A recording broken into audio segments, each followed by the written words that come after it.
Bismillahirrahmanirrahim.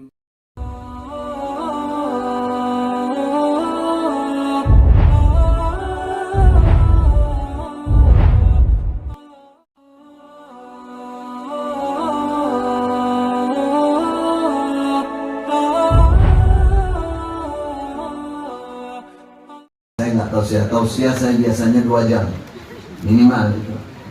Ini pesan saja, khusus membangun masjid ini jangan lupa ikhlas, cari ridha Allah. Perhatikan, karena kadang-kadang kita terpancing oleh trauma masa lalu. Ini bukan curhat ini. Nanti bangun masjid, dulu saya dipersekusi, diusir dari masjid, letak bangun guys yang gede deh, api. Nah ini hati-hati nih, jangan dilanjutkan ya emosi. Baik, lillah, bana masjidan lillah, mohon maaf, lillah.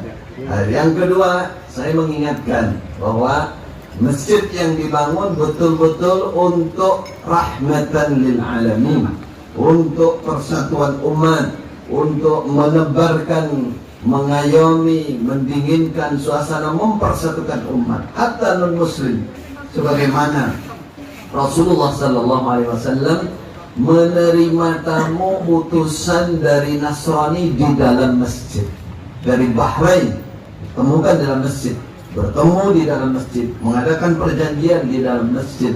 Itu pesan singkat bahwa Islam datang membawa kedamaian. Salah satu alamat atau syair atau syiar Islam adalah masjid.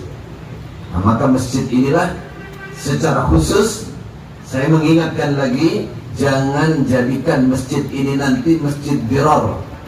Apa masjid dirar itu? Walladzina ittakhadhu masjidan diraran wa kufran wa tafriqan bainal mu'minin wa irsadan liman haraballaha wa rasulah. Ini bahaya nih. Zaman Nabi, ketika Nabi telah membangun Masjid Quba, itu disebutlah masjidun usis ala taqwa min awal yawmin ahaqqu an taquma fi. Masjid Quba ini sudah dibangun, ditaksis berangkat dari ketakwaan, untuk ketakwaan, ikhlas dan takwa. Itu kamu lebih berhak beribadah di dalamnya, wahai Muhammad. Sedangkan masjid dirar ini harus dihapus. Apa ciri-ciri masjid dirar? Pertama, masjid diraran, dia akan menebarkan dirar. Dirar itu bahaya, perpecahan dan lain-lain. Bahaya, ancaman bagi keamanan, ancaman bagi masyarakat di sekitar dirar. La dirar, dalam Islam dirar dilarang. Masjid dirar. Kemudian wa kufran, kekufuran ternyata di dalamnya. Masjid hanya untuk naungan atau benteng atau kedok atau tadi bitonah untuk menyimpan bitonah. Lah ini bahaya nih, kufran di dalamnya, kekufuran ada, tidak boleh. Kemudian wa tafriqan bainal mu'minin. Ini kita dulu bertahun-tahun, mohon maaf, kena. Jadi masjid-masjid di Islam jamaah kena 2 ciri yang terakhir. Jadi kalau di depan tadi diraran wa kufran, insyaallah secara umum tidak, bukan orang kafir, mereka tetap saudara muslim kita. Cuman yang 2 mereka nggak bisa menghindar nih. Jadi kalau dibilang masjid-masjid Islam jamaah itu sebenarnya nisfu dirar, 50% dirar, masjid dirar. Karena 2 ciri ini nggak bisa menghindar mereka, yaitu tafriqan bainal mu'minin, bikin masjid untuk memecah belah umat. Kalau nggak percaya, buktikan. Mohon maaf Pak Kapolres, pura-pura insaf Pak, pura-pura masuk. Kalau ingin lebih jelas ini, isinya seperti yang ceritakan Pak Jenderal tadi, nggak gua jelas, ya itu isinya. Kalau nggak percaya, pura-puranya masuk. Yang agak lama tapi, terus jangan ngomong aku Kapolres, ngomong Kapolres, mereka ditonahnya semakin kuat Pak. Jadi yang ada itu di dalamnya adalah tafriq bainal mu'minin, memecah belah umat sebenarnya, tapi ditutupi. Pecah belah umat, membeda-bedakan. Ini Muhammadiyah, ini NU, ini.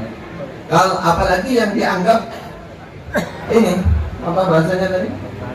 Murtad apa? DNA. Nah, itu Pak, jangankan nginjek pintunya, masih jauh sudah dihadang Pak. Sudah dihadang. Kemarin ada yang dipukul Pak di Kediri. Jadi baru hijrah, kebetulan bapaknya duluan ikut saya, baru kemarin, Jumat kemarin. Anaknya mau masuk, pukul Pak, antem oleh bentukan Pak Jenderal. Tapi mereka sudah keluar dari dan nggak taat sama Pak Jenderal. Pak Jenderal sudah tinggalkan itu. Pukul Pak. Jadi bapaknya dari jauh sudah diteriaki, akhirnya balik. Dia balik. Itu namanya tafriqan bainal mu'minin, memecah belah umat. Masjid digunakan di dalamnya mendoktrin umat, merasa iman sendiri, merasa Islam sendiri, lainnya semua nggak boleh masuk sini. Kalau zaman dulu lebih ekstrim lagi, dipel Pak. Zaman dulu najis semua ini. Kalau sekarang mulai memudar itu. Semenjak kami datang, kita katakan secara halus, kita bilang fisik manusia itu suci. Buktinya Abu Sufyan masih kafir, masih musyrik, masuk ke dalam masjid. Utusan orang Nasrani pendeta masuk ke dalam masjid di Madinah, Masjid Nabawi. Kami katakan begitu dan tidak dipel masjidnya.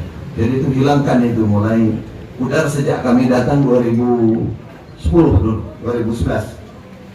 Tafriqan bainal mu'minin, tidak boleh masjid untuk memecah belah orang-orang iman. Orang iman itu siapa? Semua umat Islam orang iman.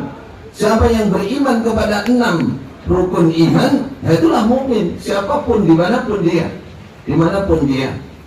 Wa tafriqan wa irsadan liman haraballahu wa rasulah, menyiapkan tempat untuk orang yang memerangi Allah Rasul.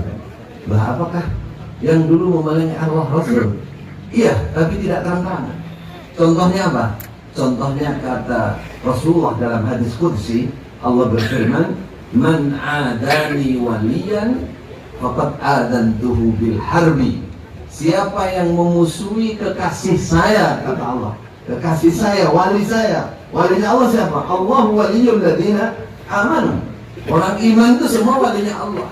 Siapa yang sengaja memusuhi wali saya, kata Allah, faqad adantuhu bil harbi, maka aku mengumumkan kepada dia peperangan. Merangi Allah, merangi Rasul. Itu hakiki maknawi. Jadi tidak bisa menghindar mereka Pak dari dua ini. Jadi kok tahu, kok ngerti? Iya, saya dari kecil. Nanti kalau curhat lagi lama lagi. Intinya begitu. Maka secara khusus Pak Fauzi, saya ingatkan ikhlas, takwa, jangan lagi ketempatan dua sifat yang terakhir tadi, tafriq bainal mu'minin atau irsadan liman haraballah wa rasulah. Hindari itu, sesuaikan dengan namanya al-mubarak, berarti penuh dengan berkah. Berkah itu kasratul khair, banyaknya kebaikan. Insyaallah kami tadi ikut senang sekali, di mana tidak hanya program ini untuk masjid, tapi untuk kajian-kajian, untuk tahfidz Quran, bahkan niatnya untuk pondok semoga terus meluas dan lebih luas lagi. Kami terus terang memang semangat dalam hal ini. Ini bagian dari kami bertobat kepada Allah Pak. Walaupun seperti ini, kami kumpulan di Surabaya, pagi tadi saya masih ngisi kajian Pak, sampai mendekati zuhur tadi. Jadi kalau dibilang capek, sebenarnya capek betul. Berangkat aja semangat. Kenapa kok semangat? Ini bagian dari kami bertobat kepada Allah. Punya teman, punya Pak Fauzi, punya yang lain-lain, semangat. Terutama yang kami sungkan itu Bapak kami ini, Pak Jenderal. Beliau sudah sepuh, mudah-mudahan sehat walafiat, panjang umur barokah. Dari kemarin di sini saya malu, wah saya nggak segera berangkat ini. Berangkat saja anak istri yang mau ikut semangat. Insya Allah begitu. Mudah-mudahan Allah memberkahi kita semua. Kurang lebihnya mohon maaf. Wassalamualaikum warahmatullahi wabarakatuh.